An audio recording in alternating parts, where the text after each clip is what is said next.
Hello বন্ধুরা, welcome to সৌমিতাকে দুনিয়াস নিউ অ্যানাদার ব্লগ। আজকে সকাল সকাল রেডি হয়ে বেরিয়ে পড়েছি স্কুল যাব বলে। আর এই যে আমার বর আমাকে নিয়ে যাচ্ছে, আর এখানে রাস্তার যা অবস্থা সেখানে তো মানে ডিস্কো করতে করতে আমি যাচ্ছি। তো আপাতত আমার বরকে বাই করে আমি স্টেশনে চলে এসেছি, ওভারব্রিজে।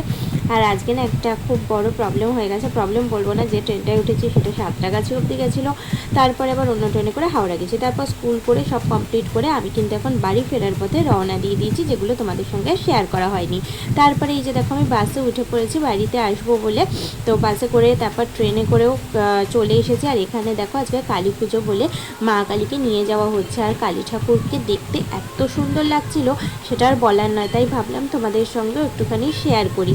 আমার ভীষণ ভালো লেগেছে, তোমাদের কেমন লাগছে সেটা অবশ্যই কমেন্ট করে জানিও। আর কোথায় কোথায় কালী পুজো হচ্ছে সেটাও বলো। আজকে আসার সময় কিছু জিনিস নিয়ে এসেছি, যেমন গাজর, এদিকে লেবু, তার সঙ্গে ছিল শশা, আর এনেছিলাম হচ্ছে পেয়ারা। আমাদের গাছের পেয়ারাগুলো না বিশ্বাস করো একটাও থাকছে না, হয় পাখিতে খেয়ে যাচ্ছে বা অন্য কিছুতে খেয়ে যাচ্ছে, নয়তো কেউ নিয়ে যাচ্ছে, কিছু একটা ব্যাপার তো হচ্ছে। মানে পেয়ারাগুলো পাচ্ছি না বলতে গেলে। তো যাই হোক, আজকে তো শনিবার, তো আমাদের মিষ্টি তো থাকেই জানো অনেকেই। আর এদিকে রুটি, আর এদিকে ছিল আলু পটলের তরকারি। এই ছিল আজকের আমার ভিডিও। যদি ভিডিওটা ভালো লেগে থাকে প্লিজ একটা লাইক কমেন্ট শেয়ার করে পাশে থেকো।